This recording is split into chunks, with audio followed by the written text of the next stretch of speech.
Right, ఒకసారి జగిత్యాలకు వెళ్దాం. So జగిత్యాలకు సంబంధించి జగిత్యాల్లో కాంగ్రెస్ కి చావు దెబ్బ తప్పలేదు. ప్రతీకారం తీర్చుకున్నారు జీవన్ రెడ్డి. సో జీవన్ రెడ్డి 15 మంది ఇండిపెండెంట్ గెలిపించుకున్నారు. ఇండిపెండెంట్లకి మద్దతు తెలిపారు జీవన్ రెడ్డి. జీవన్ రెడ్డిని కాదని సంజయ్ కి కాంగ్రెస్ పార్టీ సపోర్ట్ చేసింది. కాంగ్రెస్ పార్టీ తరఫున 16 మంది గెలిస్తే ఇండిపెండెంట్లు 15 మంది గెలిచారు. బీఆర్ఎస్ బీజేపీ చెరు 4 స్థానాల్లో గెలుపొందారు. సో ప్రజెంట్ 15, 16, 31 ఇవన్నీ కాంగ్రెస్ ఖాతాలోకి వేయాలా? కాంగ్రెస్ పార్టీ ఖాతాలోకి వేయాల్సి వస్తే కనుక కాంగ్రెస్ పార్టీ చైర్మన్ పీఠాన్ని దక్కించుకున్నట్టే. బీఆర్ఎస్ బీజేపీ చెరు 4 స్థానాల్లో గెలిచారు అని అంటే ఇక్కడ బీఆర్ఎస్ ప్రాబల్యం, తర్వాత బీజేపీ ప్రాబల్యం పెద్దగా ఏం లేదు. ఎంపీ ఎన్నికలకు వచ్చేసరికి ఇక్కడే చాలా పెద్ద ఎత్తున మెజార్టీ వాళ్ళు సాధించినప్పటికీ ఇప్పుడు కొంత వాళ్ళిద్దరికి షాక్ గురైంది. సో ఒకసారి చంద్రశేఖర్ దగ్గరికి వెళ్దాం. చంద్రశేఖర్, జగిత్యాల మున్సిపాలిటీ పరిధిలో ఇండిపెండెంట్లు 15 మంది జీవన్ రెడ్డి పైచే సాధించారనుకోవాలా? ఇండిపెండెంట్ అభ్యర్థులకి సపోర్ట్ చేసి జీవన్ రెడ్డి అక్కడ వారిని గెలిపించుకున్నారు. నిజంగా ఒక ట్రూ లీడర్ అనిపించుకున్నారు ఆయన. ఇన్ని రోజుల పాటుగా కన్నతల్లి లాంటి పార్టీని సైతం పక్కన పెట్టి ఆయన ఇండిపెండెంట్లకు సపోర్ట్ చేసి గెలిపించుకున్నారు. ఎలా చూడాలి? ఎస్ మనోజ్ ముందు నుంచి చెప్తున్నాడు, కాంగ్రెస్ పార్టీ జెండా 40 ఏళ్ల నుంచి మోసినటువంటి కార్యకర్తలకు కాకుండా ఎక్కడి నుంచో వలస వచ్చి వేరే పార్టీలో ఉండి మన పార్టీకి సంబంధించిన బీఫామ్స్ ఇచ్చిన వాళ్ళకి ఏ విధంగా మీరు ఇస్తారు, ఇది అన్యాయము అనే ఆవేదన వ్యక్తం చేస్తూ తీవ్రంగా ప్రచారం చేయడం జరిగింది. ప్రచారం చేసినటువంటి నేపథ్యంలో 35 స్థానాలు, ఇప్పుడు 50 స్థానాలు ఉన్నాయి మనోజ్. జగిత్యాల మున్సిపాలిటీలో 50 స్థానాలున్నాయి. 50 స్థానాలకు గాను 35 స్థానాలకు సంబంధించినటువంటి ఫలితాలు వెల్లడించడం జరిగింది. అందులో 14 స్వతంత్ర అభ్యర్థులు, ఏదైతే జీవన్ రెడ్డికి సంబంధించినటువంటి అనుచరులు వివిధ డివిజన్ల నుంచి వారు ప్రచారం చేశారో వారంతా కూడా విజయం సాధించినటువంటి నేపథ్యంలో చాలా ఉత్కంఠభరితమైనటువంటి వాతావరణంలో మరి వీరు కాంగ్రెస్ పార్టీకి డాక్టర్ సంజయ్ వర్గానికి మద్దతు ఇస్తారా, వీరికి సంబంధించిన చైర్మన్ పదవి కావాలని డిమాండ్ చేస్తారా అనే దాని మీద ఒక ఉత్కంఠ అయితే కొనసాగుతుంది. జగిత్యాల పాలిటిక్స్ ముందు నుంచి గత సంవత్సర కాలం నుంచి తెలంగాణ రాష్ట్ర రాజకీయాల్లో చాలా ఉత్కంఠ రేపుతూ సెన్సేషన్ క్రియేట్ చేస్తున్నటువంటి లీడర్ జీవన్ రెడ్డి అని చెప్పి మనకంతా విదితమే. దీనిలో భాగంగా ఆయన ఛాలెంజ్ గా తీసుకున్నటువంటి నేపథ్యంలోనే వారి తరపున ఫ్యాన్ ఉంటే ఫ్యాను, ఏసీ ఉంటే ఏసీ గుర్తు, ఏ ప్రైవేటు ఇండిపెండెంట్ గా బరిలో దిగినటువంటి అభ్యర్థులకి ఆ సింబల్స్ కి మీరు ఖచ్చితంగా మద్దతు ఇవ్వాలి అంటే ఖచ్చితంగా మీకే మద్దతు ఇస్తా. కాంగ్రెస్ అంటేనే జీవన్ రెడ్డి, జీవన్ రెడ్డి అంటేనే కాంగ్రెస్ అంటే అటువంటి కోణంలో వారందరూ కూడా ప్రజలు కన్నీటి పర్యంతమైనటువంటి విషయమే ఆదరించినటువంటి పరిస్థితి మనం గమనించవచ్చు. దీనిలో భాగంగానే ఆయన పలుమార్లు చెప్పడం జరిగింది. ఇటీవల ఎన్నికలు జరుగుతున్నటువంటి నేపథ్యంలో సైతం మీడియా సమావేశంలో doctor Sanjay Kumar Jagtial MLA clear cut గా చెప్పారు, నేను బీఆర్ఎస్ ఎమ్మెల్యేని మాత్రమే, జగిత్యాల అభివృద్ధి కోసం మాత్రమే ఇక్కడ వీరితో ప్రభుత్వంతో కలిసి పనిచేస్తున్నా అని చెప్పేసి స్పీకర్ టేబుల్ మీద పార్టీ ఫిరాయింపుల నిరోధక చట్టానికి సంబంధించిన అంశము, తీర్పు ఉన్న సందర్భంగా సైతం పలుమార్లు వెల్లడించారు. ఈ క్రమంలో 2 వర్గాలుగా కాంగ్రెస్ పార్టీలో కొత్త కాంగ్రెస్, పాత కాంగ్రెస్ అనేటువంటి బార్డర్ వచ్చేసింది, ఒక లైన్ వచ్చింది, డివిజన్ వచ్చింది. దీనిలో భాగంగానే ఇక్కడ క్లియర్ కట్ గా ఉండాల్సినటువంటి స్థానాల్లో జీవన్ రెడ్డి భారీగా గండి కొట్టాడని చెప్పుకోవచ్చు. మరొక 15 స్థానాలకు సంబంధించిన ఫలితాలు రావాల్సి ఉంది కాబట్టి అక్కడ మాకు వస్తుంది అని ఇరు వర్గాలకు సంబంధించిన నేతలు, కార్యకర్తలు ధీమాతో ఉన్నారు. చూద్దాం, మరి గంట సేపట్లో పూర్తిగా జగిత్యాల రాజకీయాలకు సంబంధించి క్లారిటీ వచ్చింది. మొత్తం మీద జగిత్యాల గడ్డ మీద జీవన్ రెడ్డి తన ముద్ర మరొకసారి చాటారని చెప్పుకోవచ్చు Manoj. Right, thank you Chandrashekar. So ఒకసారి జగిత్యాలకు సంబంధించి తెలుసుకునే ప్రయత్నిద్దాం. జగిత్యాలలో మొత్తంగా ఉన్నటువంటి 50 వార్డులకు గాను సో జగిత్యాలలో ప్రెసిడెంట్ అక్కడ 15 మందిని జీవన్ రెడ్డి గెలిపించుకుంటే 16 మంది కాంగ్రెస్ అభ్యర్థులు గెలిచారు. సో జగిత్యాల ఉన్నటువంటి ఓవరాల్ వార్డులకు సంబంధించిన సంఖ్య మనం చూస్తున్నాం. సో జగిత్యాల్లో ఇప్పుడున్న సిచ్యువేషన్లో మరి జగిత్యాలకు సంబంధించినటువంటి వార్డుల గెలుపోటముల పైన జీవన్ రెడ్డి ఎంత ప్రభావం చూపించారో చూసాం. సో జీవన్ రెడ్డి ఇప్పుడు మన ఆ 15 మందిని కాంగ్రెస్ కి మద్దతుని ఇప్పిస్తేనే ఆయన తన జగిత్యాల గడ్డ పైన కాంగ్రెస్ పార్టీ చైర్మన్ పీఠాన్ని దక్కించుకోగలుగుతారు, లేదంటే కొంత డిఫికల్ట్ అని చెప్పాలి. సో సామ రామ్మోహన్ రెడ్డి గారు ఉన్నారు. రైట్, రామ్మోహన్ రెడ్డి గారు, వాట్ డు యు సే? జగిత్యాలలో 50 డివిజన్లో 26 మ్యాజిక్ ఫిగర్, 15 జీవన్ రెడ్డి సంబంధించిన ఇండిపెండెంట్ అభ్యర్థులు, 16 మంది కాంగ్రెస్ ఇండివిజువల్ గా. జీవన్ రెడ్డి ఏసీయా లేకుంటే యాపిల్ గుర్తు ప్రచారం చేశారు ఆయన. మీరేమో జీవన్ రెడ్డి పక్కన పెట్టి కాంగ్రెస్ పార్టీకి సంబంధించి టికెట్లు ఇస్తే కాంగ్రెస్ ఓడిపోయిందని కూడా బాధపడాలా? మీ అభ్యర్థి జీవన్ రెడ్డి ఇండిపెండెంట్ పోటీ చేయించి గెలిపించారని సంతోషపడాలా? మొత్తం మీద కాంగ్రెస్ మనుషులు గెలిచిరని సంతోషపడాలి. అది మీ కాంగ్రెస్ మనుషులు కాదు, వాళ్ళు ఇండిపెండెంట్. మీ కోటేలే ప్రజలు పెట్టించారు, మీ కోటేలే ప్రజలు పెట్టించారు. మీరు కన్సల్ట్ చేయలేదు కదా, కన్సల్ట్ చేయడానికి ఎవరు నిలబెట్టించారు? జీవన్ రెడ్డి నిలబెట్టించారు. జీవన్ రెడ్డి గారు ఏ పార్టీ? ఆయన అడగండి మీరు. కాంగ్రెస్ ఆయననే చెప్పే నేను సచిన్ దాకా కాంగ్రెస్ పార్టీలోనే ఉంటా అని, సచిన్ దాకా కాంగ్రెస్ పార్టీలోనే ఉంటా అని. నేను ఇందాక కూడా నేను మీకు చెప్పిన, ఒకసారి ఒక వ్యక్తికి టికెట్ రాకపోతే రెబల్ లెక్క పోటీ చేసి అదే పార్టీకి అనుసంధానంగా ఉంటాడు. సో సేమ్ స్టోరీ ఇక్కడ జగిత్యాలలో జరిగింది. ఇప్పుడు మీరు ఆయన కాదనే టికెట్లు పక్కన పెట్టేసి రేపొద్దున ఒకటి వినండి, రేపొద్దున జీవన్ రెడ్డి గారి గెలిపించుకున్నటువంటి ఇండిపెండెంట్ అభ్యర్థులు కాంగ్రెస్ పార్టీని కాదని ఇంకోలో కోటేస్తారా? వేస్తారా? మీకు తెలుసు జవాబు, వేస్తారా చెప్పండి. జీవన్ రెడ్డి డిసిషన్ అక్కడ, జీవన్ రెడ్డి వేస్తారా? మీకు నిర్ణయం కూడా తెలుసు. జీవన్ రెడ్డి గారు కాంగ్రెస్ కి చేపిస్తారా ఇంకేదైనా పార్టీ? అడుగుతుంది ఒకటే, సరే మీకు ఓటు ఏనివ్వండి ఏనియకపోండి, అంతటి ప్రాబల్యం ఉన్న వ్యక్తికి టికెట్ కూడా ఎందుకు అవ్వడానికి అవకాశం కల్పించలేదు? ఈ 15 మంది కూడా ఆయన ఖాతాలో ఉండేవారు కదా. అట్లనే ఎందుకు అనుకుంటారు? అది ఇది అనేటటువంటి ఇట్లుంది కాబట్టి ఈక్వేషన్ వర్కౌట్ అయ్యేదేమో. నువ్వెట్లా చెప్తావు ఇదైతేనే అయింది లేకపోతే ఇంకోటి అయితే కాకపో అనేటటువంటి మనం ఎట్లా ప్రాబిలిటీని గెస్ చేయగలుగుతాం? రిజల్ట్ వచ్చింది కదా, ప్రాబిలిటీ ఏంటి? అవును, ఇప్పుడు ఆయన ఇచ్చుకున్నటువంటి దాంట్లో పోటీ అనేటటువంటిది మా ఇద్దరి మధ్యలోనే పోటీ వచ్చింది, థర్డ్ పార్టీలు ఎలిమినేట్ అయ్యారు. అదొక వ్యూహంలో భాగం అని అనుకోవచ్చు కదా మీరు. జీవన్ రెడ్డిని కాంగ్రెస్ పార్టీ వ్యూహంలో భాగంగా జీవన్ రెడ్డి పావు అయిండు. అయితే పావు ఎందుకు అయిండు? ఈరోజు పెద్ద అయిండు. పావని ఎందుకు అంటారు? పెద్ద అయిండు. ఇప్పుడు ఒక వ్యక్తి ఉంటారు, ఒక పార్టీ నుంచి ఇద్దరు ఆల వ్యక్తులనే కూడా నిలబెట్టుకునేటోళ్ళు ఉంటారు. లేదు, ఒక పార్టీ నుంచి ఒకరేమో వైఎస్ రాజశేఖర రెడ్డి గారు, కాంగ్రెస్ గెలిచింది. వైఎస్ రాజశేఖర రెడ్డి గారు కూడా అనేక సందర్భాల్లో కాంగ్రెస్ పార్టీ నుంచి టికెట్ వచ్చినటువంటి వాళ్ళే కాక ఇండిపెండెంట్ వాళ్ళు కూడా తన మనుషులు నిలబెట్టుకున్నటువంటిది ఉండే. అట్లా అని చెప్పి కాంగ్రెస్ పార్టీకి మద్దతు అయిందా లేకపోతే ఇంకో పార్టీ కొరకు చేయమని గిట్ట నిలబెట్టు? ఇక్కడ కాంగ్రెస్ పార్టీ గెలిచిన 16లో కూడా either Congress or Congress supported independents, ఎవరో ఒకరు కాంగ్రెస్ గెలుస్తారు కదా. దానికి ఇంత పెద్ద ఉంది. మేమేమైనా బీఆర్ఎస్ బీజేపీ లెక్క లోపాయకారు ఒప్పందాలు పెట్టుకొని పోతున్నటువంటి వాళ్ళం కాదు కదా. సో అక్కడ 24-21 ఏదో షేరింగ్ లో టికెట్లు ఇచ్చుకున్నారంట. ఈ 16 గెలిచిన కాంగ్రెస్ లో కూడా 8 మంది మళ్ళీ జగిత్యాల జీవన్ రెడ్డి గారు ఇచ్చినటువంటి టికెట్ల మీదనే, ఆయన వర్గంలో ఇచ్చిన టికెట్ల మీద గెలిచిరు. అంటే మీరు ఎంచుకున్నటువంటి సంజయ్ ఎవరైతే టికెట్లు ఇచ్చిరో, ఆయన సపోర్ట్ చేసిండో, వాళ్ళు గెలిచిన 8 మంది. మీ కాంగ్రెస్ అభ్యర్థి గెలిచింది లీగల్ గా 8 మంది, అంటే టెక్నికల్ గా. అంటే ఈ టెక్నికల్ లాజికల్ అనేటటువంటి మొత్తం మీద రిజల్ట్ ఎన్ని గెలిచిరు అనేటటువంటిదే లెక్క. ఎవరిది వస్తుంది, ఎవరు ఏర్పాటు చేస్తారు అనేది మాత్రమే లెక్క. అది కాంగ్రెస్ ఏర్పాటు చేస్తుంది, దాని గురించి చర్చ లేదు. Thank you. సో శ్రీకాంత్ గారు, సో ఇక్కడ జగిత్యాల్లో బీజేపీ గతంలో ఎంపీ ఎన్నికలు జరిగినప్పుడు జీవన్ రెడ్డి గారు లేకపోతే అరవింద్ అరవపూరి గారు పోటీ పడ్డప్పుడు అప్పుడు మంచి మెజారిటీ వచ్చింది మీకు. ఇప్పుడు చూస్తే కేవలం ఒక 2 స్థానాలకు 3 స్థానాలకు పరిమితం ఇచ్చారు. 4 స్థానాలు, సారీ, బీఆర్ఎస్ 4 స్థానాలు, తర్వాత బీజేపీ 4 స్థానాల్లో గెలిపోయింది. సో బీజేపీ ఇక్కడ ఈ రిజల్ట్స్ సాటిస్ఫాక్టరీగా ఉండొచ్చా? సార్ మీకు కూడా అర్థం కావండి ఏంటంటే మేము దేశాన్ని ఒక 12 ఏళ్ళుగా పరిపాలిస్తున్నాము. అన్నీ ఒక 21 రాష్ట్రాల పైగా మా యొక్క గవర్నమెంట్స్ ఉన్నాయి, ఇండియా గవర్నమెంట్స్ ఉన్నాయి, ప్రత్యక్షంగా ఉన్నాయి, డైరెక్ట్గా ఉన్నాయి. అయినా కూడా మేము సాటిస్ఫైగా ఉండం. ఎందుకంటే at the end of the day Akhanda Bharat, Viksit Bharat 2047. So అన్ని చోట్ల మా ప్రభుత్వం వచ్చేంత వరకు మేము దాని తాలూకు రిజల్ట్స్ అయినా, ఆ స్లోగన్స్ తాలూకు రిజల్ట్స్ అయినా ఒక అఖండ భారత్. నేను ఏమంటున్నానంటే సార్, ఒకటి ఏంటంటే మీరు ప్రతిసారి ఇక్కడ తెలంగాణలో ఇప్పటివరకు బీజేపీ అనేది ఇంకా మేము బోనీ చేయలేదు, అంటే గవర్నమెంట్ ఫామ్ చేయలేదు ఇంకా. ఆల్రెడీ ఇక్కడ ఇప్పుడు ప్రస్తుతం ఉన్న కాంగ్రెస్ గవర్నమెంట్ కానీ ఎన్నో ఏళ్ళుగా పరిపాలించింది తెలంగాణ పరిపాలిత ప్రాంతాన్ని. అండ్ అది ఇప్పుడు ఒక 10 ఏళ్ళుగా బీఆర్ఎస్ పరిపాలించింది. సో వాళ్ళతో మేము ఢీకొంటున్నాం. ఇవాళ రోజు వాళ్ళ పరంగా మా ఓట్ షేర్ పెరుగుతుంది, మేము మెల్లిమెల్లిగా మా ప్రాబల్యం చూపించగలుగుతున్నాం. ఇందాక మిత్రులు ఇప్పుడు వెళ్ళిపోయారు, యాక్చువల్గా ఇందాక చెప్దాం ఒకటి, మీరు నాకు ఛాన్స్ ఇవ్వలేదు. ఇందాక అడిగారు కార్పొరేషన్ పరంగా నిజామాబాద్కి కరీంనగర్కి ఏమేమి చేశారు ఇలా అని చెప్పి, కేవలం పోలరైజేషన్ వల్ల విన్ అవుతున్నారు అది అని చెప్పి అబాండాలు వేస్తున్నారు. ఇవాళ రోజు అక్కడ పోలరైజేషన్ వల్ల డెవలప్మెంట్ లేకుండా కేవలం పోలరైజేషన్ వల్లనే మేము చేస్తే ఇవాళ రోజు simple logic, first of all దేశంలో సెంట్రల్ గవర్నమెంట్ మేము ఫామ్ చేయం, అర్థమైందా? మేము ఇవాళ డెవలప్మెంట్ మీద, వికసిత్ భారత్ మీద, వికసిత్ తెలంగాణ మీద కాన్సన్ట్రేట్ చేస్తాం కాబట్టి ఇంతవరకు వచ్చాం. నిజామాబాద్లో ఫర్ ఎగ్జాంపుల్ సిఆర్ఐఎఫ్ అంటే central road infra fund 91 crores మొన్ననే మంజూరు చేయించారు అరవింద్ గారు. పసుపు బోర్డు తెచ్చింది అరవింద్ గారే. And Amrit water supply works అని చెప్పి చేపిస్తున్నారు. అండ్ దిశ అని చెప్పి ఇది మానిటరింగ్ కమిటీ పెట్టి మొత్తం అంతా వర్క్స్, ఈ డ్రైనేజ్ వర్క్స్ నుంచి, అమృత్ వర్క్స్ నుంచి, రోడ్ ఇన్ఫ్రాస్ట్రక్చర్ నుంచి అన్ని టైమ్లీ డెవలప్ కంప్లీట్ అయ్యే విధంగా వర్క్స్ దిశ అనే ఒక కమిటీ పెట్టారు అరవింద్ గారు. అది కాకుండా ఇంకా కరీంనగర్లో సంజయ్ అన్న నా ఫేవరెట్, ఇంకా చెప్తాను మీకు వినండి. ఇక్కడైతే అసలు ఆయన మొత్తం ఒక 7,000 crores సెంట్రల్ ఫండ్స్ మంజూరు మంజూరు చేయడం చాలా పెద్ద పాత్ర స్మార్ట్ సిటీ వాళ్ళ రోజు కరీంనగర్ కాదా?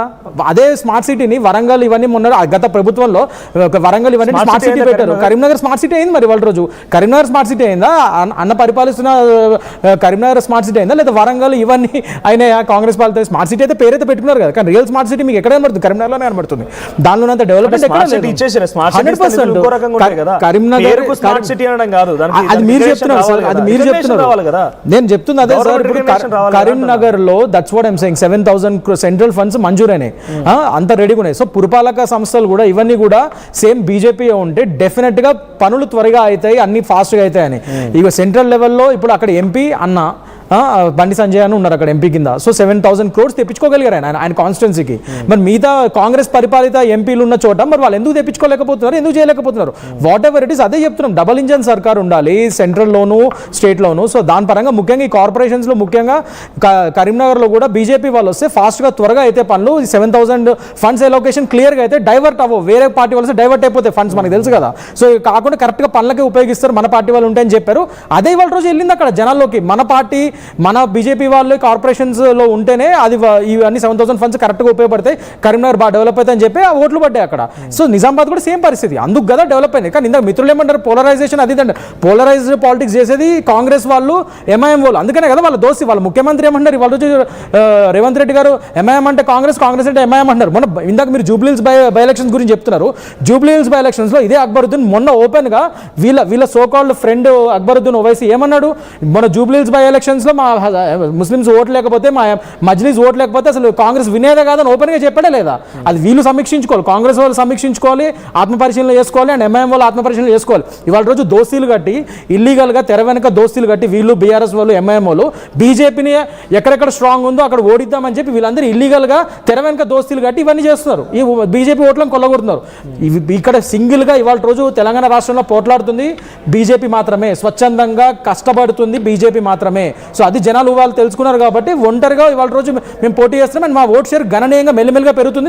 దాని క్లియర్ ఆడిట్స్ అనే మీకు రేపటికల్ వస్తాయి సార్, చూడండి మున్సిపల్ పరంగా. అండ్ ఇదే కాంగ్రెస్ వాళ్ళు గత మున్సిపల్ ఎలక్షన్స్ లో బీఆర్ఎస్ గవర్నమెంట్ ఉన్నప్పుడు ఎక్కడ లేరు కదా, మరి గవర్నమెంట్ ఫామ్ చేశారా లేదా? So just because municipal elections కొంత ప్రాబ్లం చూపిస్తున్నారంటే మిగిలిన ఎంపీలు కూడా పని చేయాల్సిన అవసరం ఉందా? సో కొంత రివ్యూ చేసుకుంటారా పార్టీ పరంగా? మా పార్టీ నేను చెప్తున్నా, నేను దగ్గర నుంచి ఫస్ట్ నుంచి చెప్తుంది ఒకటే, ఈ బీఆర్ఎస్ పార్టీ లాగా కాంగ్రెస్ పార్టీ లాగా లీడర్ సెంట్రిక్ ఒక సింగిల్ లీడర్ సెంట్రిక్ పార్టీ కాదు మాది. ప్యూర్ డెమోక్రటిక్ పార్టీ ఏదైనా ఉందంటే వాళ్ళ రోజు దేశంలో అది బీజేపీ మాత్రమే. సో ఏ రాష్ట్రంలో ఉన్నా మా పార్టీ పాలసీ. ఒకసారి మంచిర్యాలకు సంబంధించి బ్రేకింగ్ న్యూస్ చూస్తాను.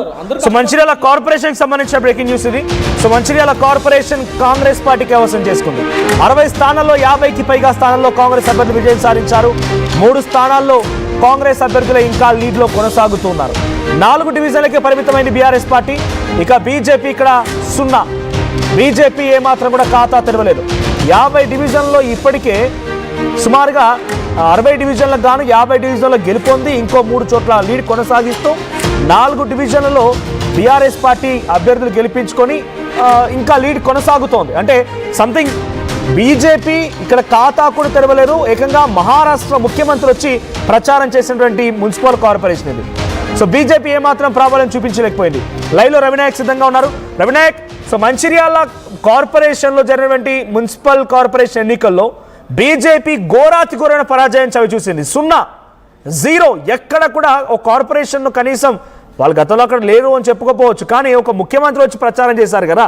ముఖ్యమంత్రి వచ్చి ప్రచారం చేసినా కూడా అక్కడ ఏమాత్రం ప్రాబల్యం చూపించారు. బైక్ ర్యాలీ తీశారు, ఏమాత్రం ప్రభావం చూపించలేదంటే ఎలా చూడాలి?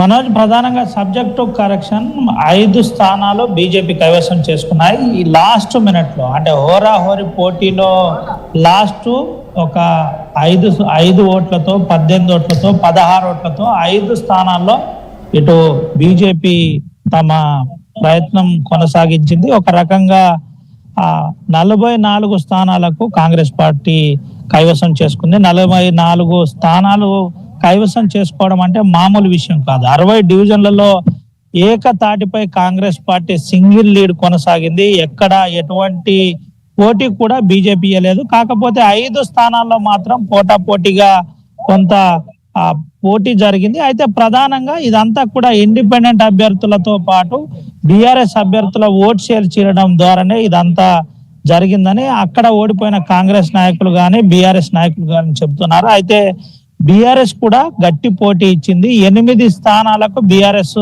సరిపెట్టుకుంది. ఇంత పెద్ద డివిజన్ లో గతంలో చైర్పర్సన్ చేసిన బీఆర్ఎస్ ఇప్పుడు 8 స్థానాలకు తన పరిస్థితికి వచ్చిందంటే ఏ విధంగా ఉందో మనం అర్థం చేసుకోవాలి. అయితే కార్పొరేషన్ లో 44 స్థానాల్లో జయకేతనం కాంగ్రెస్ పార్టీ ఎగిరేసింది. ఇప్పటికే చైర్పర్సన్ కి సంబంధించి అంటే మేయర్ కి సంబంధించిన ఆ లీకులు కూడా ప్రేమ్ సాగర్ రావు ఇస్తున్నట్టు మనకు తెలిసింది. ధరణి మధు పేరు ప్రధానంగా దీంట్లో వినబడుతుంది. అయితే ప్రేమ్ సాగర్ రావు చాలా ఆచితూచి ఎమ్మెల్యే ప్రేమ్ సాగర్ రావు అడుగులు వేస్తారు ఈ అంశంలో మనకు తెలిసింది. అయితే చాలా క్లియర్ అండ్ కట్ గా కొన్ని అంశాల్లో ప్రధానంగా ఇక్కడ అంతా తానై ప్రచారం చేశారు. ఎక్కడ మంత్రులు రాలేదు, ఎవరు కూడా సెలబ్రిటీలు వచ్చి ప్రచారం చేయలేదు, తనే అన్నయ్య ప్రచారం చేశారు. అనారోగ్యంలో ఉన్న తర్వాత కూడా ప్రధానంగా తను నేరుగా అడ్రస్ చేస్తూ మీటింగ్లు చేస్తూ పబ్లిక్ మీటింగ్లు చేస్తూ ఈ విజయాన్ని తన ఖాతాలో వేసుకున్నట్టు ప్రధానంగా మనకు కనబడుతుంది. 44 స్థానాల్లో మంచిర్యాల కార్పొరేషన్ కైవసం చేసుకున్న పరిస్థితి అయితే కనబడింది. అటు బీజేపీ బీజేవైఎం లీడర్ ఎవరైతే మహేశ్వర్ రెడ్డి ఉన్నాడో తన దగ్గర కూడా బీజేపీ ఘోరంగా ఓడిపోయిన పరిస్థితి. 12 స్థానాలకు పరిమితమైంది. ఇంకా 5 స్థానాల్లో పోటీ ఉందని చెప్తున్నారు. కానీ ఇప్పటికే స్పష్టమైన ఆధిక్యం ఆర్టీవీ సర్వేలో చెప్పినట్టు గతంలో కూడా మనం నిన్నటి సర్వేలో కూడా చాలా స్పష్టంగా మనం ముందు నుంచే చెబుతున్నాం. 44 నుండి 45 మధ్య ఇటు మంచిర్యాల కార్పొరేషన్ కైవసం చేసుకోబోతుంది. నిర్మల్లో కూడా 20 పైనే ఉండబోతుంది అని మనం క్లియర్ గా చెప్పాం. అయితే 25 స్థానాల్లో అటు Congress party MLA sitting MLA BJP ఉన్నప్పటికీ అక్కడ కాంగ్రెస్ పార్టీ కైవసం చేసుకున్న పరిస్థితి కనబడింది. మహా కార్పొరేషన్ లో మొదటిసారి అయిన కార్పొరేషన్ లో మంచిర్యాలలో మొదటిసారిగా ఏర్పడ్డ కార్పొరేషన్ లో కాంగ్రెస్ పార్టీ జయకేతనం అయితే ఎగరేసింది. Manoj right. So thank you Ravinayak. So మొత్తంగా 44 స్థానాల్లో కాంగ్రెస్ అభ్యర్థి విజయం సాధిస్తే 8 స్థానాల్లో బీఆర్ఎస్, 5 స్థానాల్లో బీజేపీ కైవసం చేసుకుంది. సో ఏదేమైనా మున్సిపల్ కార్పొరేషన్ మేయర్ పీఠాన్ని మాత్రం కాంగ్రెస్ కైవసం చేసుకుంది ఇక్కడ. సో బీజేపీ గెలిచిన స్థానాలు 5. సో ఇందాక నేను చెప్పినట్టుగా దేవేంద్ర ఫడ్నవీస్ మహారాష్ట్ర ముఖ్యమంత్రి వచ్చి ప్రచారం చేశారు. సో ఇందాక 0 అని రిజల్ట్ వచ్చింది, ఒక 1 hour బ్యాక్ వరకు అది. సో ఇప్పుడు లేటెస్ట్ అప్డేట్ ప్రకారంగా 5 స్థానాల్లో బీజేపీ గెలుపొందింది. సో కృష్ణగారు వాట్ డు యు సే? ముఖ్యమంత్రి వచ్చి ప్రచారం చేసినా కూడా డబుల్ డిజిట్ రాలేదు 60 స్థానాల్లో, 10 కూడా రీచ్ అవ్వలేదు కనీసం. సార్ ఇప్పుడు ముఖ్యమంత్రి ఆయన మా పార్టీలో మీకు కూడా అర్థం కాదు ఏంటంటే, మీకు అనిపిస్తుంది ముఖ్యమంత్రి గారు వచ్చారు, వాళ్ళు వచ్చారు, పెద్ద పెద్ద నాయకులు వచ్చి క్యాంపెయిన్ చేశారండి. బట్ రియల్గా మా సంస్థాగతంగా ముఖ్యమంత్రి అయినా, మా పార్టీ సీనియర్ నాయకులు అయినా, కార్యకర్తలైనా ప్రశిక్షణ కార్యక్రమాలు అయితే మేము అందరం సమానంగా కింద కూర్చొని వింటుంటాం. That is how our party will maintain discipline. First thing అది. సో ఫడ్నవీస్ గారు ఆయన బాధ్యత పరంగా ఆయనకి ప్రవాస్ యొక్క క్యాంపెయినింగ్, ప్రవాస్ అంటాం మేము, అంటే వేరే రాష్ట్రంలో ఉన్న వాళ్ళు వచ్చి మా కోసం క్యాంపెయిన్ చేస్తారు. ఇది నేషనల్ పార్టీ కదా, మేము అట్లా ఒకరినొకరు హెల్ప్ చేసుకుంటూ ఉంటాం. సో అందులో పనిగా ఆయన బాధ్యత పరంగా వచ్చారు, ఆయనకు ఆ బాధ్యత ఇచ్చారు, వచ్చారు, క్యాంపెయిన్ చేశారు. ఇప్పుడు ఆయన వచ్చినంత మాత్రాన వచ్చేసి మొత్తం అన్ని వార్డులు మేమే వినేపోయి మొత్తం మున్సిపాలిటీ మేము కొట్టలేం కదా. నేను చెప్పినట్టు ఇక్కడ అధికారంలో ఉంది ఎవరు, మ్యాచ్ ఫిక్సింగ్ చేసుకుంది ఎవరు? Congress and BRS MIM clear match fixing చేసుకొని చేస్తే it's clear match fixing sir. ఇప్పుడు క్లియర్ గా తెలుస్తుంది. ఇప్పుడు నేను చెప్పేది కాదు సార్, జనాలు చూస్తున్నారు. వాళ్ళ యొక్క నాయకులు, పెద్ద నాయకులు ఇచ్చిన స్టేట్మెంట్లు మొన్నటి వరకు ఎంఐఎం వాళ్ళు ఏమి ఇచ్చారు, కాంగ్రెస్ వాళ్ళు ఏమి ఇచ్చారు, మేము ఎంఐఎం ఒకటే అని చెప్పి బాయ్ అని చెప్పి వాళ్ళే చెప్పుకుంటున్నారు. మరి వాళ్ళు చెప్పుకున్న తర్వాత మ్యాచ్ ఫిక్సింగ్ కాదని ఇంకా మీరంటే ఇంకా నేనేమంటా సార్? ఇక్కడ కొన్ని చోట్ల నువ్వు విన్నావు, కొన్ని చోట్ల నేను విన్నదా. ఇక్కడ 2 చోట్ల కాకుండా బీజేపీ స్ట్రాంగ్ ఉంటే పని చేద్దాం, మనం ఇద్దరం కలిసి ఓట్లు చీలుద్దాం. ఇదే కదా బాయ్ ఇదే చేసుకున్నారు వాళ్ళు. ఇక్కడ సింగిల్గా పోటీ చేసింది బీజేపీ. సో మేము ఏదైతే విన్నాం ఇక్కడ అది నిజాయితీగా విన్నాం, అది మీరు చూడాలి. ఇక్కడ జనాలు వాళ్ళు తెలంగాణ ప్రజానికం అదే చూస్తుంది. తెలంగాణ ప్రజానికం బీజేపీ ఒక పార్టీ ఒకటి మాత్రమే నిజాయితీగా ఇక్కడ సింగిల్గా వాళ్ళు పోటీ చేసి కష్టపడి వాళ్ళు ఈ మాత్రం ఓట్ షేర్ పెంచుకోగలిగారని తెలుస్తున్నారు. ఇప్పుడు 5 వార్డ్స్ విన్నాం కదా సార్. ఇప్పుడు అట్లీస్ట్ మీరు ఇంతకు ముందు ఏం చెప్పారు, అంత గంట ముందు 0 అని చెప్పారు మంచిర్యాల. ఇప్పుడు 5 స్థానాలు విన్నాము లేదా బీజేపీ? మరి అది గణనీయంగా గెలిచినట్టే. మేము ఫడ్నవీస్ గారు వచ్చారా, మోడీ గారు వచ్చారా, ఇంకెవరు వచ్చారా అన్నది కాదు సార్. అక్కడ ఎండ్ ఆఫ్ ది డే మా లీడర్స్ అందరూ కలిసికట్టుగా ఒకటే కృషి చేస్తాము, అందరం సమానమే. మా దాంట్లో మా పార్టీలో వ్యత్యాసాలు ఉండవు సార్. వేరే కాంగ్రెస్ పార్టీలో అండ్ బీఆర్ఎస్ పార్టీలో ఉండండి. నేను చెప్తుంది అదే, ours is not a leader centric party, ours is a cadre based party. క్యాడరే మెయిన్, మాకు కార్యకర్తలే మెయిన్. సో మేము కష్టపడతాము, మా నాయకులు అలానే కష్టపడతారు. సో కరీంనగర్ సంజయ్ అలానే కష్టపడతాడు, అరవింద్ ధర్మపురి గారు ఎట్లా కష్టపడతారు, డీకే అరుణగారు అలానే కష్టపడతారు, రఘునందన్ అన్న కూడా అలానే కష్టపడతారు, అందరం సమానం కష్టపడతాం, ఇటల రాజేంద్ర అన్న అందరూ అట్లనే కష్టపడతారు. గెలుపోవటం అనేవి సహజం. నేను అదే చెప్తున్నా కదా, గత మున్సిపల్ ఎలక్షన్స్లో అసలు కాంగ్రెస్ పార్టీ అనేది అతక్ లేదు. ఇవాళ రోజు మన స్టేట్ గవర్నమెంట్లు ఉన్నారు, కేవలం ఈ ఎలక్షన్స్ బట్టే మొత్తం అసెంబ్లీ ఎలక్షన్స్ ఎంపీ ఎలక్షన్స్ ఉంటాయంటే మన పిచ్చేది. ఎందుకంటే at the end of the day this is what politics is at the end of the it's a Gamble. ఎప్పుడు ట్రెండ్స్ ఎలా ఉంటాయి, గ్యాంబుల్, ఇట్స్ హ్యూజ్ గ్యాంబుల్. అది ఎప్పుడు ఎలా అవుతుందో మనకు తెలియదు. ప్రయత్నం చేస్తాను. సో ఆదిలాబాద్ సంబంధించి ఆదిలాబాద్ మున్సిపాలిటీ పరిధిలో 49 వార్డులు ఉన్నాయి. 49 వార్డులకి 49 వార్డులకు సంబంధించి రిజల్ట్ వచ్చింది. సో బీజేపీ ఇక్కడ 21 స్థానాల్లో గెలుపొందింది, కాంగ్రెస్ 11 అండ్ ఎంఐఎం పార్టీ 6 స్థానాల్లో, బీఆర్ఎస్ పార్టీ 6 స్థానాల్లో. సో ఇండిపెండెంట్ 5 స్థానాల్లో గెలుపొందారు. ఇక్కడ మ్యాజిక్ ఫిగర్ వచ్చేసి 26 స్థానాలు. 26 స్థానాలు వస్తే మ్యాజిక్ ఫిగర్ వచ్చినట్టు. మరి 26 స్థానాలు ఎవరికి డైరెక్ట్గా రాలేదు కాబట్టి కొంత బీజేపీ దగ్గరగా ఉంది. 21 బీజేపీ గెలిచింది. ఇండిపెండెంట్ కనుక తోడైతే ఇక్కడ ఆదిలాబాద్ మున్సిపాలిటీ స్థానాన్ని బీజేపీ కైవసం చేసుకునే అవకాశం ఉంటుంది. ఇక ఆసిఫాబాద్ విషయానికి వస్తే ఆసిఫాబాద్లో 20 వార్డులు ఉన్నాయి, అంటే 11 ఇక్కడ మ్యాజిక్ ఫిగర్. 7 స్థానాల్లో కాంగ్రెస్ గెలిచింది, 9 స్థానాల్లో బీఆర్ఎస్ గెలిచింది, 4 ఇండిపెండెంట్లు. సో ఎక్కువగా ఇక్కడ ఏర్పాటు చేసే అవకాశం కాంగ్రెస్ పార్టీ, ఎందుకంటే అధికార పార్టీలో ఉంది కాబట్టి ఆ 4 కనుక తోడైతే 7+4 7+4 11. సో కొంత ఆసిఫాబాద్ జిల్లాలో కూడా కాంగ్రెస్ పార్టీకి ఫెచ్చే అవకాశం ఉంది. కొమరంభీం ఆసిఫాబాద్ జిల్లాకు సంబంధించి కాగజ్ నగర్ మున్సిపాలిటీలో 30 వార్డులు ఉన్నాయి. ఇక్కడ కాంగ్రెస్ పార్టీకి సంబంధించి గతంలో ఎన్నికల్లో 3వ స్థానం, మొదటి స్థానం బీజేపీ, 2వ స్థానం బీఆర్ఎస్, 3వ స్థానం కాంగ్రెస్. సో ఇక్కడ కాంగ్రెస్ పార్టీకి 9 స్థానాలు వచ్చాయి, బీఆర్ఎస్ 11 స్థానాల్లో గెలుపొందగలిగింది. సో బీజేపీ కేవలం 5 సిట్టింగ్ ఎమ్మెల్యే 5 స్థానాల్లో బీజేపీని గెలిపించుకోగలిగారు. So independent 4. ఇక్కడ మ్యాజిక్ ఫిగర్ వచ్చేసి 16. సో ఎంఐఎం, ఇండిపెండెంట్లు, తర్వాత కాంగ్రెస్ అన్నీ కలిసినా కూడా మ్యాజిక్ ఫిగర్ రీచ్ అయ్యే అవకాశం లేదు. సో బీఆర్ఎస్ పార్టీ ఇక్కడ ఎంఐఎం అండ్ ఇండిపెండెంట్ సహాయంతో ఏర్పాటు చేసే అవకాశం కనబడుతోంది. సో యాజ్ ఆఫ్ నో టెక్నికల్గా మనం చూస్తే కనుక. సో బెల్లంపల్లి విషయానికి వస్తే బెల్లంపల్లిలో 34 వార్డులు ఉన్నాయి. సో బీజేపీ 1 గెలిచింది, Indian national Congress 13, so MIM 0, BRS party 14 and ఇతరులు 5. సో 34 స్థానాల్లో వార్డులు ఉన్నాయంటే 18 వార్డుల్లో ఎవరైతే గెలుస్తారో వాళ్ళకి ఇక్కడ కైవసమయ్యే అవకాశం ఉంది. కాబట్టి ఇక్కడ 34 వార్డులో 18 స్థానాలు ఎవరైతే గెలుపొందుతారో ఆ 18 స్థానాలు గెలుపొందడానికి బీఆర్ఎస్ పార్టీకి అవకాశం ఉంది ఇండిపెండెంట్లతో. సో అంటే ఇండిపెండెంట్ హంగ్ వస్తోంది, క్లియర్ మెజార్టీ బీఆర్ఎస్కి ఎక్కడా లేదు, బీజేపీ కూడా ఎక్కడ క్లియర్ మెజార్టీ లేదు, హంగ్ వస్తోంది. సో బెల్లంపల్లిలో హంగ్ ఉంది, తర్వాత చెన్నూరులో కాంగ్రెస్ పార్టీ కైవసం చేసుకుంది, కేతనపల్లిలో బీఆర్ఎస్ పార్టీ, లక్షట్పేటలో కూడా కాంగ్రెస్ పార్టీ కైవసం చేసుకుంది, మంచిర్యాల మున్సిపల్ కార్పొరేషన్లో కాంగ్రెస్ పార్టీ, నిర్మల్ బైన్సాలో ఇక్కడ బైన్సాకు సంబంధించి బీఆర్ఎస్ కైవసం చేసుకుంది. సో కంటిన్యూ అవుతున్నాయి. ఒకసారి కొత్తగూడెం కార్పొరేషన్ చూద్దాం. కొత్తగూడెం కార్పొరేషన్లో దానికి సంబంధించి బ్రేకింగ్ న్యూస్ చూస్తున్నాం. కొత్తగూడెం కార్పొరేషన్లో హంగ్ ఏర్పడింది, ప్రధాన పార్టీలకు క్లియర్ మెజార్టీ దక్కలేదు. ఇంకా సిపిఐ నిర్ణయం పైన సర్వత్రా ఉత్కంఠ కొనసాగుతోంది. కాంగ్రెస్తో కలిసి మేయర్ పీఠాన్ని సిపిఐ కైవసం చేసుకోబోతోందా? బీఆర్ఎస్తో కలిసి మేయర్ పీఠాన్ని సిపిఐ కైవసం చేసుకోబోతోందా? అసలు ఎటువంటి ఈక్వేషన్స్ని ఇప్పుడు సిపిఐ పాటించబోతోంది? ఇక్కడ డిసైడింగ్ ఫ్యాక్టర్ సిపిఐ ఏం చేయబోతుందో చూడాలి. సిపిఐ 22 స్థానాలు, కాంగ్రెస్ 22 స్థానాలు, బీఆర్ఎస్ 8, బీజేపీ 1, సిపిఎం 1, ఇండిపెండెంట్లు 6 స్థానాలు గెలుపొందారు. సో మ్యాజిక్ ఫిగర్కి సరి సమానమైన దూరంలో ఉన్నాయి కాంగ్రెస్ మరియు సిపిఐ. సో దీంతో క్యాంప్ రాజకీయాల్ని పార్టీలు షూరు చేసినట్టు తెలుస్తోంది. మా ప్రతి ఉదయ్ ఉన్నారు. ఉదయ్, సో సిపిఐ ఏం చేయబోతోంది? సిపిఐ డిసైడింగ్ ఫ్యాక్టర్, సిపిఐ ఎవరితో జాయిన్ అవుతుంది? డెఫినెట్గా కాంగ్రెస్ పార్టీ బీఆర్ఎస్తో జాయిన్ అయ్యే అవకాశం లేదు.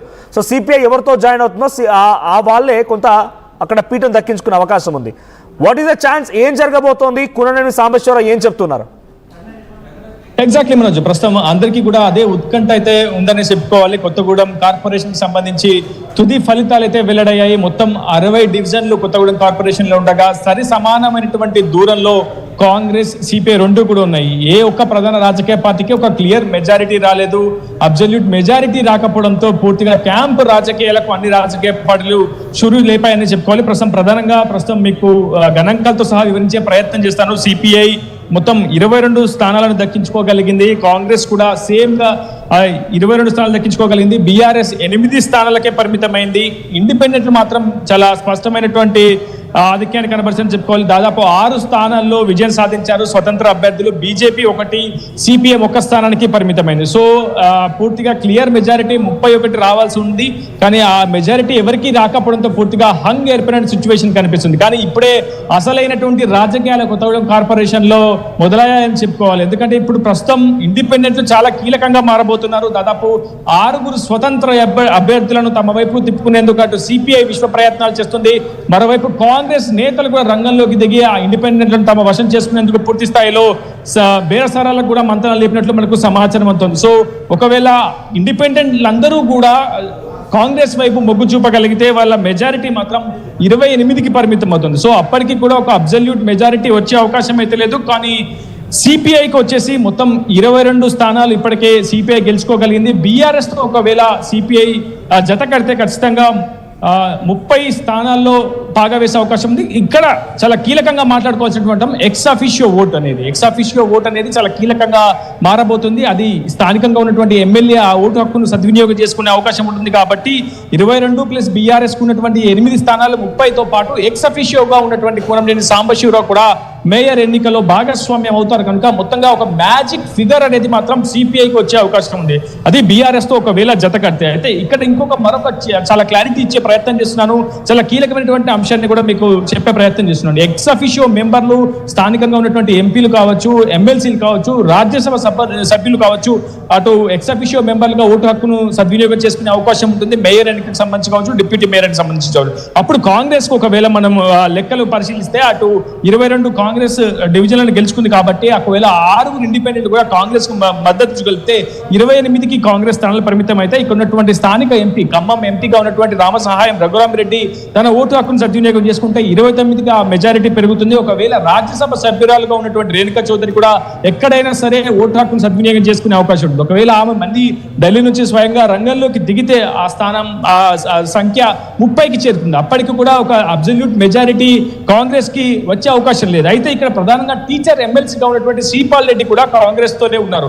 ఆయన ఒకవేళ ఓటు హక్కును సద్వినియోగం చేసుకుంటే పూర్తిగా 31 మ్యాజిక్ ఫిగర్ కు కాంగ్రెస్ చేరుకునే అవకాశం అయితే చాలా స్పష్టంగా కనిపిస్తుంది. సో ఎటువైపు చూసుకున్నా కాంగ్రెస్ కు సిపిఐ కు చాలా సమానమైనటువంటి అవకాశాలు ఉన్నాయి. అయితే ఒకంత ఎక్కువ అవకాశాలు మాత్రం సిపిఐకే ఉంటాయి. ఎందుకంటే ఎక్స్ అఫిషియోకి సంబంధించి ఒకవేళ బీఆర్ఎస్ తో సిపిఐ జత కడితే బీఆర్ఎస్ నుంచి ఇక్కడ స్థానిక సంస్థల ఎమ్మెల్సీగా ఉన్నటువంటి తాతమ్మది కూడా ఎక్స్ అఫిషియో మెంబర్ కాబట్టి అతను కూడా ఓటు హక్కును సద్వినియోగం చేసుకునే అవకాశం ఉంటుంది. అప్పుడు 32కి చేరుతుంది. ఒకవేళ పట్టభద్రుల ఎమ్మెల్సీగా ఉన్నటువంటి తీన్మార్ మల్లన్న కూడా ఒకవేళ సిపిఐ బీఆర్ఎస్ కూటమికి మద్దతు తెలిపితే ఆ సంఖ్య మరింత పెరిగే అవకాశం అయితే కనిపిస్తుంది. అయితే ఇదంతా జరుగుతుందా, సాధ్యమవుతుందా అనేది మాత్రం ఇంకా వేచి చూడాల్సి ఉంది. ప్రధానంగా ఈ అంశంలో సిపిఐ రాష్ట్ర కార్యదర్శి కూనంనేని సాంబశివరావు ఎటువంటి నిర్ణయం తీసుకుంటారనేది మాత్రం చాలా ఉత్కంఠగా కొనసాగుతుంది. ఎందుకంటే కొత్తగూడెం కార్పొరేషన్ ఎన్నికలకు సంబంధించి సిపిఐ కాంగ్రెస్ ఒంటరిగా పోటీ చేయడమే కాదు, విడిపోయి పోటీ చేయడమే కాదు, అక్కడ మైత్రి బంధం కూడా పూర్తిగా తెగిపోయినటువంటి సిచ్యువేషన్. గ్రౌండ్ లెవెల్లో కాంగ్రెస్ శ్రేణులంతా కూడా సిపిఐ అభ్యర్థుల ఓటమే లక్ష్యంగా పనిచేశారు. మరోవైపు సిపిఐ అభ్యర్థులంతా కూడా కాంగ్రెస్ ఓటముల అభ్యర్థికే